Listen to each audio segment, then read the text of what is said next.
جعفر الصادق هو الذي تنتسب إليه أو ينتسب إليه شيعة اليوم، وهم منهم براء. أولا جعفر الصادق أيضا بالنسبة زيد عمه.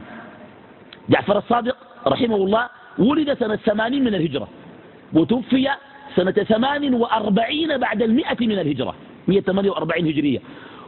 وكان عالما جليلا حتى تعلم أهل السنة جعفر الصادق روت له كتب السنة الستة. عندما في إسنادنا هو من الثقات عندنا، روى له البخاري وروى له مسلم وأبو داود والترمذي والنسائي وابن ماجه. وكان شيخا لمالك بن أنس في المدينة، لأنه كان موجودا في المدينة، وكان من علمائنا. ولما سئل عن أبي بكر وعمر قال مقولة أرجو أن يسمعها كل من ينتسب إلى هؤلاء، قال ما وجدت في آبائي وأجدادي من يبغض أبا بكر أو عمر. نهائي أصل ما لقى في آبائه من يبغض أبا بكر أو عمر، ما وجدهم. وجعفر الصادق الشيعة الآن جميع الأحاديث المروية عندهم التي عند الكافي في الكليني تبلغ 11,000 حديث. 11,000 حديث دي كلها عن جعفر الصادق، بعضها لا يتجاوزه، يعني ما بيشي لمحمد الباقر ومن بعده قلنا وزين العابدين علي المبارك، ولا الحسين رضي الله تعالى عنه السبت، ولا علي رضي الله عنه، لا يتجاوز إلى أولئك. كل المرويات عن جعفر الصادق. حتى قال شيخ الإسلام تيمية في منهاج السنة النبوية أما ما تقوله عنه الرافضة التقية أو التقية ديني ودين آبائي فكذب محض، ما كان آباء جعفر ممن ينتهجون النفاق أو يدينون الله بالنفاق. بالله عليك الله، من أكثر الناس يدافع عن أهل البيت؟ الشيعة ولا أهل السنة؟ الشيعة. لو جعفر الصادق قال عنه الكليني، سوف أنقل لك رقم الصفحة. الكليني في كتابه الكافي، والكليني هو محمد بن يعقوب الكليني، يقول في المجلد الأول صفحة 239 قال جعفر الصادق الآيات التي أنزلت على محمد لتكون قرآنا 17,000 آية. الآن ده كم المصحف ده كم 6,000 آية، معناه في كم آية ما في قدر المصحف ده مرتين، ما في قدره مرتين. هل يمكن أن يقول جعفر الصادق هذا الكلام؟ والله لا يقول ذلك. قال الشهرستاني في فصله في الملل والنحل كل المقولات التي نسبتها الرافضة إلى جعفر الصادق هو منها براء. لما سئل جعفر الصادق عن أبي بكر قال إن كان علي ولدني مرة فإن أبا بكر ولدني مرتين. فعلا لأنه عنده حبوبته بنت أبي بكر الصديق، فقال إذا كان علي رضي الله عنه هو ولد علي رضي الله عنه مرة، هو ولد أبو بكر كم مرة؟ مرتين. كيف يكون جعفر الصادق سابا؟ لو قرأت رواياته يشتم على لسانه، والرافضة يستحلون الكذب كما قال الشافعي، قال ما رأيت أكذب من الرافضة، أكذب الخلق، لأنهم يجعلون الكذب دينا يدينون الله به، لا حول ولا قوة إلا بالله.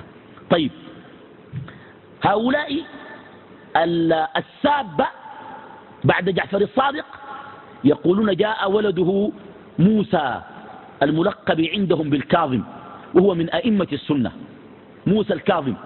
وموسى الكاظم جاء بعلي الجواد، وعلي الجواد جاء بالرضي، والرضي جاء بالعسكري، والعسكري جاء بمحمد ابن الحسن العسكري.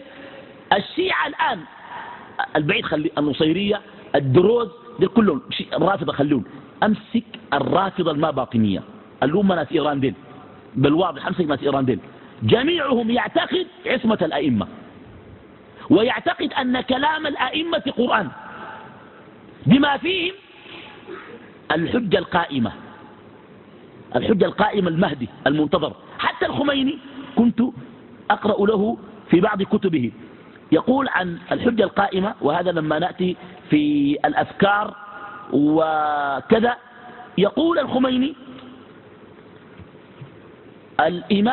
من أئمتنا حتى يتكلم عن أئمته، قال حتى آخر إمام عجل الله بفرجه، قال ربنا يجيبه بسرعة، وأسرع الله بخروجه.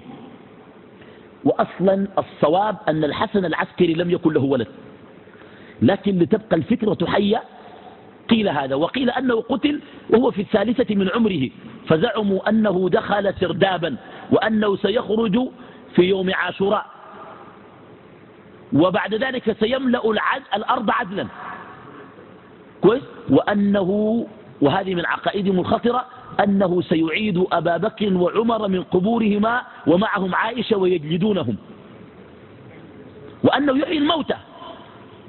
عرفت هذه الأفكار التي تستهجنونها، لما ندخل فيها سوف أعرض عليكم بعض الأفكار تسمعونها وترونها بأعينكم.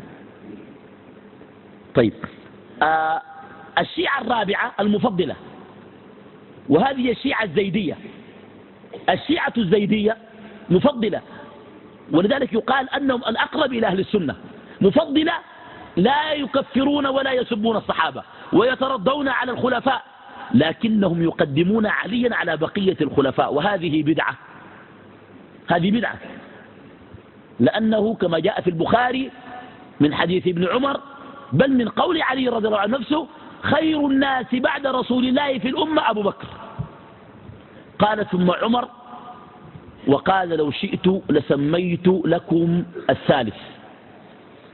فحتى باتفاق علي رضي الله عنه، وعلي رضي الله عنه كان من أحب الناس إلى هؤلاء، والدليل على ذلك أنه زوج ابنته أم كلثوم وهي ابنته من فاطمة، زوجها لعمر، وكانت في 13 من عمرها، وكان عمر قد ضرب 50 من عمره، تزوجها.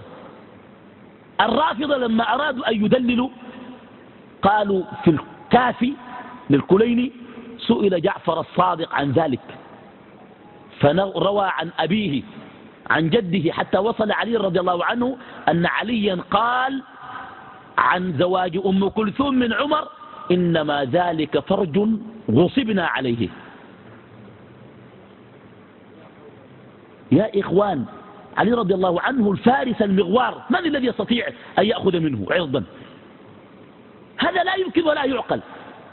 أنا الآن لا يمكن أن أزوج كريمتي أو أختي إلا ممن أعتقد ديانته، ولو رأيت على غير دين لرددته. فما زوج علي أم كلثوم الصغيرة من عمر الكبير إلا لقناعته، بل إن ليلى الثقفية وهي إحدى نساء علي رضي الله عنه أنجب منها علي ولد اسمه عمر ابن علي ابن أبي طالب. والرافضة إلى يومنا هذا لا يتسمون بعمر.